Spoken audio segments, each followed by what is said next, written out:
मसीह ने रोटी लिया और तोड़कर अपने चेलों को दिया, ये मेरी देह है। यीशु मसीह के चेले समझे नहीं, ये क्या कह रहे प्रभु यीशु मसीह, ये कैसे हो सकता है? लेकिन वास्तव में जैसे एक रोटी मनुष्य के प्राण को जीवन देता है, उससे बढ़कर यीशु मसीह ने जो हमारे पापों की क्षमा के लिए अपना जीवन दिया के लिए दे दिया। मेरे भाई मेरी बहन, यीशु मसीह हमारे लिए जीवनदायक रोटी बन गया। Hallelujah, hallelujah. जीवन देने वाली रोटी, यीशु ने कहा मैं जीवन की रोटी हूँ, जो मुझ में से खाता है वे अनंत जीवन पाएगा। आमीन। हमें उद्धार देने के लिए, हमारे पापों की क्षमा देने के लिए वो परमेश्वर हमारे लिए जीवन की रोटी बन गया। यीशु ने कहा ये मेरी देह है, और उसके लिए ये करना है, उसके प्रेम को याद करना है कि यीशु मसीह ने किस प्रकार हमारे पापों की क्षमा के लिए अपने शरीर को क्रूस पे चढ़ाए जाने के लिए दे दिया। उसका शरीर इस रोटी के समान तोड़ा गया। क्रूस पे चढ़ाए जाने से पहले यीशु मसीह के शरीर में इतनी यातनाएं दी गई, उसे 39 कोड़े जो लगाए गए, एक एक कोड़े के अंदर इतना उसे दर्द दिया गया। जब वो कोड़ा उसके शरीर में लगता तो इतिहास बताता उसके मांस भी, यीशु मसीह के कमर में से जो मांस जो हटता जा रहा था, और हटते हटते यीशु मसीह की पसलियां दिखने लग गई थी। क्या उस दर्द का जो एहसास कर सकते हैं या कल्पना भी कर सकते हैं जो यीशु ने हमारे लिए सहा? किसी भी जीवित इंसान के ऊपर में से यदि उसकी चमड़ी उधेड़ दी जाए, इतना असहनीय दर्द यीशु ने हमारे लिए सह लिया। इससे बड़ा प्रेम किसी का नहीं मेरे भाई मेरी बहन, इतना बड़ा प्रेम उसने हमारे लिए किया। हालेलुया। हमारे पापों की क्षमा के लिए यीशु ने 39 कोड़े खाए, हमारी बीमारियों से चंगाई के लिए उसने कोड़े खाए। बाइबल में लिखा है ताकि उसके कोड़े खाने से हम चंगे हो जाएं। उसने उस दर्द को सह लिया, उसने उस पीड़ा को सह लिया हमारे लिए, ताकि हम बच जाएं, हम चंगे हो जाएं। और ये केवल उसने प्रेम के कारण किया जो हमसे रखता है। हालेलुया। केवल प्रेम के कारण। उसे कुछ स्वार्थ है कि हमारे लिए क्यों दर्द सह रहा था यीशु मसीह? क्या हम उसे कुछ दे सकते हैं? क्या उसके लिए हमने कोई भवन कुछ बनाया है? क्या हमने कुछ दिया है? नहीं, वो हमसे प्रेम करता है, वो हमसे प्रेम करता है।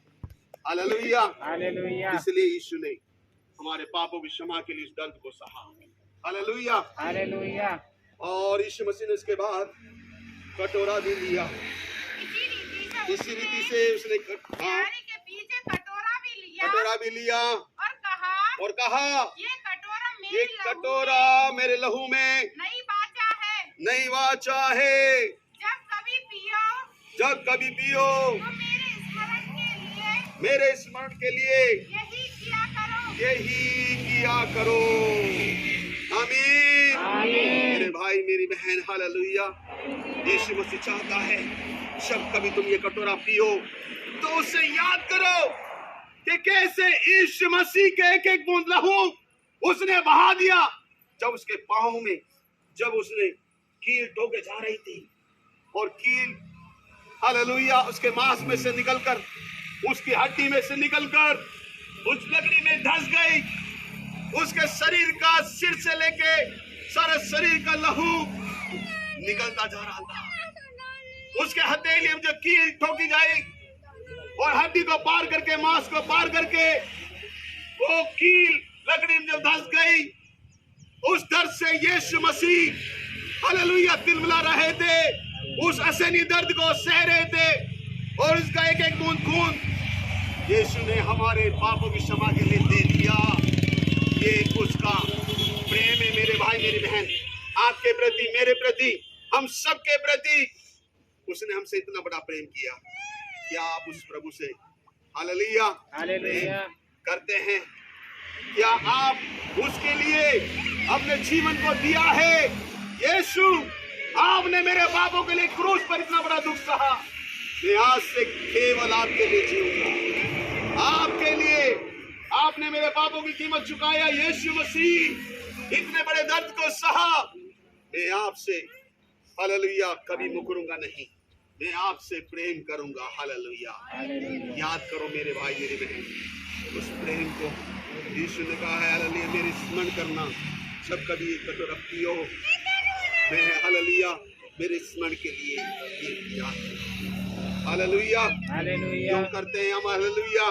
उस याद कि हम उसके प्रेम को कभी भूल ना जाएं। तो ये मेज उसके प्रेम को याद करने के लिए, उसकी क्रूस मृत्यु को याद करने के लिए इस मेज की व्यवस्था दिया है परमेश्वर। हालेलुया। कि हम उसके प्रेम को कभी ना भूल जाएं।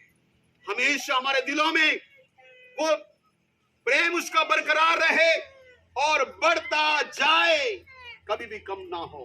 हालेलुया, कभी भी कम ना हो। इसलिए ये व्यवस्था दिया है, उसने हमारे लिए किया है। वो चाहता है कि हम सब इसमें शामिल हो। तो इसमें शामिल होने की व्यवस्था क्या है जो यीशु मसीह ने दिया है? कौन इसमें शामिल हो सकता है और कैसे इसमें शामिल हो सकता है? वो पढ़िए। हाँ, क्योंकि जब कभी तुम ये रोटी खाते और इस कटोरे में से पीते हो प्रभु की मृत्यु को जब तक मैं ना आए प्रचार करते हो। इसलिए जो कोई अनुचित रीति से प्रभु की रोटी खाए या उसके कटोरे में से पिए वह प्रभु के देह और लहू का अपराधी ठहरेगा। लहू का अपराधी ठहरेगा। मेरे भाई मेरी बहन, इसमें शामिल होने की एक व्यवस्था है। इस मेज में शामिल होने का परमेश्वर ने एक नियम दिया है। और वो नियम क्या है? इसमें वो ही शामिल हो जिसने अपने पापों की क्षमा पा ली हो, जिसने अपने पाप मानकर छोड़ दिए हो, जो यीशु के लहू से धुल गया हो, जो शुद्ध होकर पवित्र होकर प्रभु की देह में जो शामिल हो गया है। आप जानते हैं हम सब मिलकर क्या बनते हैं? प्रभु यीशु मसीह की देह। आप जानते हैं आप कौन है? परमेश्वर की देह या कलीसिया या मंदिर। हम सब मिलकर क्या बनते हैं? परमेश्वर का मंदिर। और ये बाइबल का परमेश्वर की देह कहलाती है। आप परमेश्वर की देह हैं। क्या परमेश्वर की देह में कोई भी अशुद्ध चीज रह सकती है? नहीं। हालेलुया। आप परमेश्वर की देह हैं और इस देह में बिल्कुल भी कभी भी कोई अशुद्ध चीज रह नहीं सकती, नहीं रहना चाहिए। कोई भी अंधकार हालेलुया उस परमेश्वर की देह में नहीं होना चाहिए। यदि आप किसी प्रकार के भी अंधेरे में हैं, अंधकार में हैं, पाप के की देह हैं, हालेलुया, तो ये नियम है प्रभु की इस मेज में शामिल होने का कि वो व्यक्ति अपने पापों की क्षमा का अनुभव जिसने पाया हो, विश्वास करके उद्धार पाके जो प्रभु की देह में शामिल हो गया है, जो बपतिस्मा लेकर गवाह बन गया यीशु मसीह में अब पाप के लिए जिंदा न रहा बल्कि आप मुझ में जिंदा हैं, वे इसमें शामिल हो सकते हैं। ठीक है, हालेलुया। जिसने अपने पापों की क्षमा का अनुभव पाया है, मेरे पाप क्षमा हुए, मैं विश्वास करता हूं, मैं जानता हूं, हालेलुया, मेरा उद्धार हो गया है। आपकी आत्मा, आपका मन गवाही दे रहा है, आपका विवेक आपको गवाही दे रहा है, मैं शुद्ध हो गया, मैं पवित्र हो गया, मैं परमेश्वर की संतान हूं, यीशु मसीह मुझ में रहता है, मुझ में वास करता है। वो इंसान इसमें शामिल हो सकता है जिसका मन, जिसका विवेक, जिसकी आत्मा ये गवाही दे। ठीक है, ये नियम है इसमें शामिल होने का। और हम अगर दिखावा करें, झूठी भक्ति करें और जबरदस्ती ना लेने का मन भी दूसरे को दिखाने के लिए अगर हम इसमें शामिल हों तो हम क्या करते हैं? ऐसा करके अपने ऊपर में दंड लाते हैं। तो दिखाने के लिए ना करें। दिखावटी भक्ति परमेश्वर को पसंद नहीं है। हालेलुया। नकली भक्ति नहीं, असली भक्ति प्रभु जिसे देखता प्रसन्न होता है। तो दिखावटी भक्ति से परमेश्वर प्रसन्न नहीं होता, इसलिए जो कोई ऐसा करता है वैसे खाने से क्या लाता है? अपने पर में दंड लाता है। हालेलुया। आप गलत कर रहे हैं, आपको पता है कि मैं चोरी कर रहा हूं, मैं झूठ बोल रहा हूं, मैं गंदे काम कर रहा हूं, मैं व्यभिचार कर रहा हूं, तो अगर आप इसमें शामिल होते हैं तो ऐसा करके क्या लाते हैं? आप दंड लाते हैं। और यदि आप शुद्ध मन से शुद्ध होकर पवित्र होकर प्रभु की देह का एक अंग बनकर आप इसमें शामिल होते हैं तो आप क्या लाते हैं अपने ऊपर में? आशीष लाते हैं। हालेलुया। इसे लेने से आपके अंदर में परमेश्वर का वो जीवन आता है। हालेलुया। आशीष आती है आपके जीवन में, आपकी आत्मा में जीवन आता है। हालेलुया। चंगाई आती है, आशीष आती है इसमें शामिल होने से। इसलिए अपने आप को तैयार करें, इसमें शामिल होने की ये व्यवस्था है मेरे भाई। जो विश्वास करे, बपतिस्मा ले, हालेलुया, और जो प्रभु की गवाह देता हो, जो संगति रखता हो, हर संडे को जो प्रार्थना में आता हो, जिसका आचरण मसीह के वचन के अनुसार सही रखता हो, वे इसमें शामिल हो सकते हैं। ठीक है, तो हम तैयार हैं इसमें शामिल होने के लिए। हालेलुया। मैं 1 मिनट के लिए समय और देने के लिए जा रहा हूं। यदि कोई भी गलती, कोई भी पाप हमारे जीवन में है तो आज उसे मानकर छोड़ दें और प्रभु की इस देह में शामिल हो जाएं। आप पवित्र होना चाहिए, आप शुद्ध होना चाहिए। आप परमेश्वर की उपस्थिति को लेकर जाने वाले इंसान हैं। आप परमेश्वर की हाजिरी को लेकर के जाते हैं। आप जहां पर भी जाते हैं परमेश्वर की उपस्थिति आपके साथ जाती है। ईश्वर का मंदिर है आप। हालेलुया। परमेश्वर का पवित्र आत्मा आप में वास करता है। हालेलुया।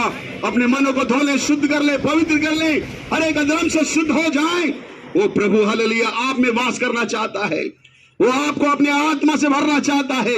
वो आपको अपनी आशीष से भरना चाहता है। वो चाहता है कि आप फलवंत हो, आप बढ़े, आप सामर्थ पाए, आप फलवंत हो। वो प्रभु आपको आशीष देना चाहता है मेरे भाई मेरी बहन। हालेलुया। तैयार हो जाएं प्रभु में अपने देह, अपने प्राण, अपने आत्मा को आज जीवित और पवित्र तुझे बलिदान करके चढ़ाता हूँ। प्रभु यीशु मसीह मुझे स्वीकार कर, मुझे ग्रहण कर। प्रभु मेरे पापों को क्षमा कर, मैं तेरे पास आता हूँ। हालेलुया। यीशु मेरे जीवन में आ, यीशु मेरे दिल में आ। हालेलुया। प्रार्थना करें। प्रभु यीशु धन्यवाद हमारे पापों के लिए क्रूस पर एक बीज के समान यीशु ने अपने आप को हमारे लिए दे दिया। एक उस अनाज के दाने के समान यीशु मसीह हमारे लिए अपने आप को खत्म कर दिया। जैसे अनाज का एक दाना हालेलुया भूमि में पड़कर खत्म हो जाता है तो उससे नए बालें उगती हैं। इसी प्रकार यीशु मसीह हमारे लिए गेहूं का वो दाना बन गया। और हालेलुया परमेश्वर के क्रोध की उस अग्नि जो सारे मानव जाति के ऊपर में आना था, पापों के कारण जो सारे संसार के ऊपर में ईश्वर का दंड आना था, सजा, उस सारी सजा को यीशु मसीह ने अपने ऊपर में ले लिया। मेरे भाई मेरी बहन, हमारे पापों की सजा को यीशु मसीह ने अपने ऊपर में ले लिया और परमेश्वर के क्रोध की उस अग्नि की उस चक्की में, जिस प्रकार से चक्की में आटा पीसा जाता है, इस प्रकार यीशु मसीह हमारे पापों की क्षमा के लिए परमेश्वर की क्रोध की उस चक्की में आटे के समान कुचले गए ताकि वो हमारे लिए जीवन की रोटी बन जाए। और यीशु हमारे लिए जीवन की रोटी बन गया। हालेलुया। मेरे भाई, ये कीमत यीशु ने चुका दिया है। उस कीमत को याद करें। आज जब आप ये रोटी आपके पास में आती है तो उसे याद करते हुए, यीशु तूने मुझसे कितना बड़ा प्रेम किया, मेरे पापों की क्षमा के लिए आप मेरे लिए जीवन की रोटी बन गए। जब ये रोटी को आप खाते हैं उसे स्मरण करें, उसकी क्रूस स्मृति को याद करें। आमीन। आमीन।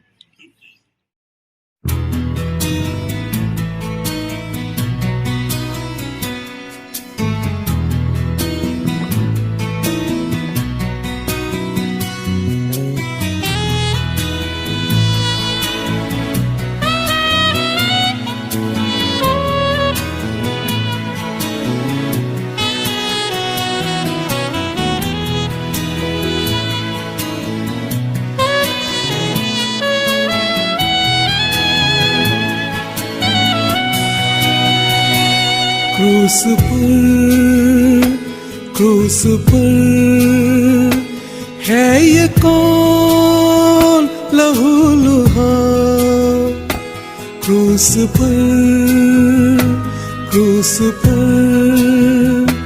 है ये कौन लहूलुहा। मेरा स्वामी, मेरा नाम, मेरे खातिर मेरा स्वामी मेरा नाथ, मेरे खातिर देता जा।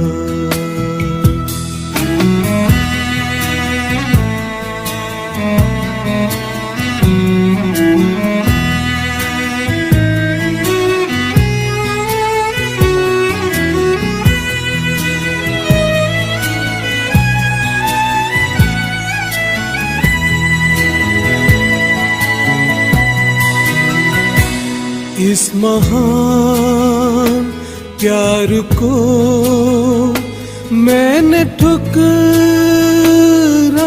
दिया। इस महान प्यार को मैंने ठुकरा दिया। इस महान पाप को हे प्रभु कर क्षमा। इस महापाप को हे प्रभु कर क्षमा।